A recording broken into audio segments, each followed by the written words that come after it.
it's separated away from most of the operation because we don't want the whole ranch to be in an uproar when we're doing semen collection on a stallion, because it can get everybody excited, and you don't necessarily want to do that. So it's away, it's quiet, it's a separate area for that. I've got a pen down there where I can put a mare. You're going to need a confined area for a mare that you use for breeding, and we have our Phantom, which is the breeding demo we use for the stallion. As you came in, you also saw we have an arena. That's not the only exercise area we have here, but we have an arena. As you came in the gate, we have a little obstacle course. We have 2 exercise rings on the ranch. They're all as convenient as I can make them, again, because of the layout of the ranch that has dictated where things go. So, and I've tried to keep the horses as close together as I can so that for feeding, changing water, and dealing with animals, it's kind of a convenient operation in that respect. Today, in probably about half an hour, my farrier, the guy who does my horseshoeing, is going to come out. And we have it set up so that he can do all of his operation by our stallion barn. We've got power, we've got water, and we've got shade and a hard, flat surface for him to work, and a place to confine, I shouldn't say confine the horses, but a place to tie horses so he can work. So it's a good area to work. What I thought we would do is, instead of, this sounds fine just standing in here, me talking to you, but I think if we just walk the length of the ranch and I just ramble on about how we set up the ranch and some of the things that come to mind about that, that might generate some questions on your part as well. That sound okay? Yeah. Can we just quickly talk about one question people have that aren't around is, what is hay and what are the hay? Real quick. Just while we're sitting right here. And in fact, that leads me to something else that I was going to talk about, and that's changing feed for an animal. Doesn't matter if it's a dog, a horse, a pig. Maybe a cow doesn't matter so much, but the ruminants are a lot easier. Yeah, I know. But hay is a generic term for all sorts of a product that comes in bales. And so it could be alfalfa, it could be only grass, it could be a combination of things. We have 2 different kinds of hay here right now. This hay is a combination of orchard grass and alfalfa.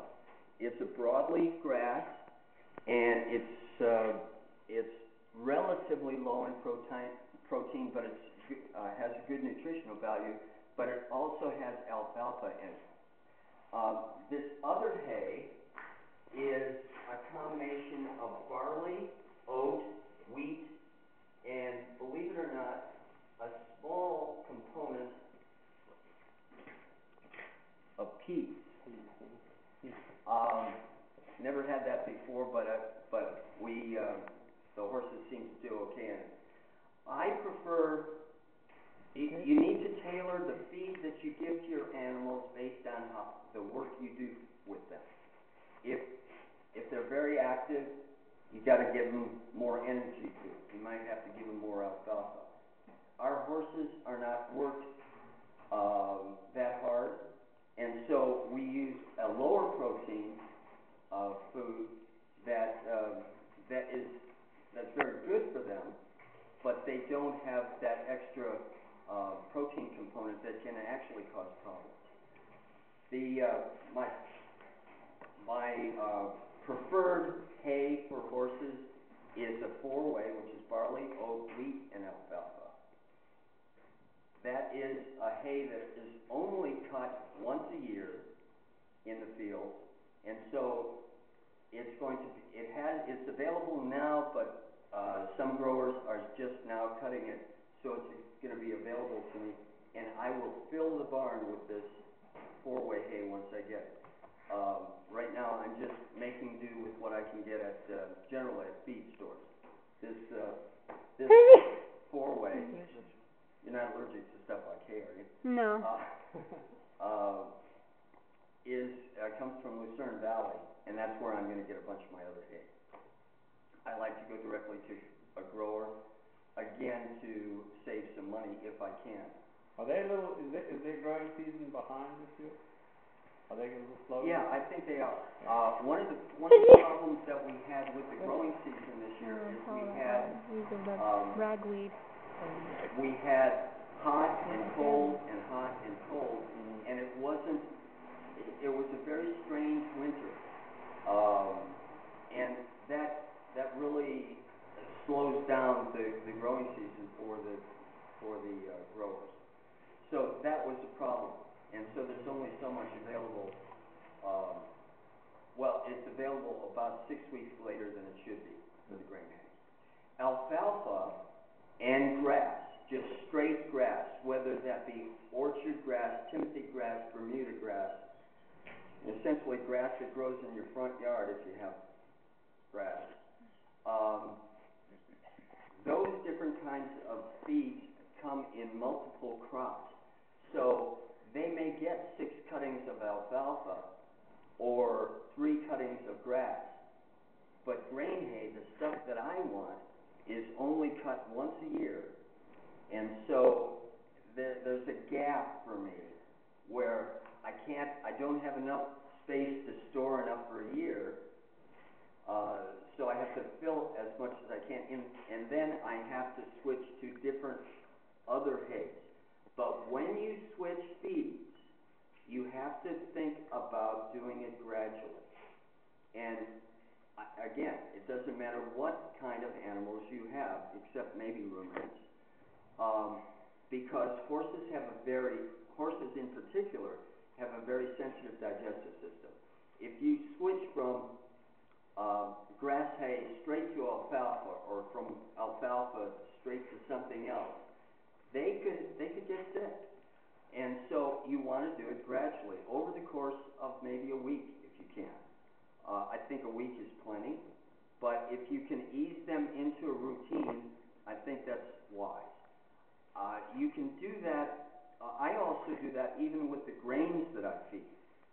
If I'm switching from a higher nutrition youth formula to a lower nutrition, I'll do that gradually. Not as critical as the hays, in my mind. Cool, thank you. One more thing about feed. You also have to be able to handle it.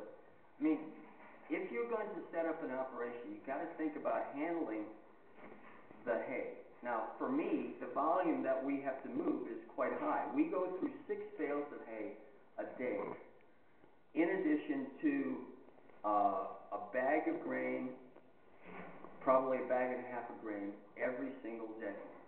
So we have a truck that's dedicated to feeding and also collecting horse manure.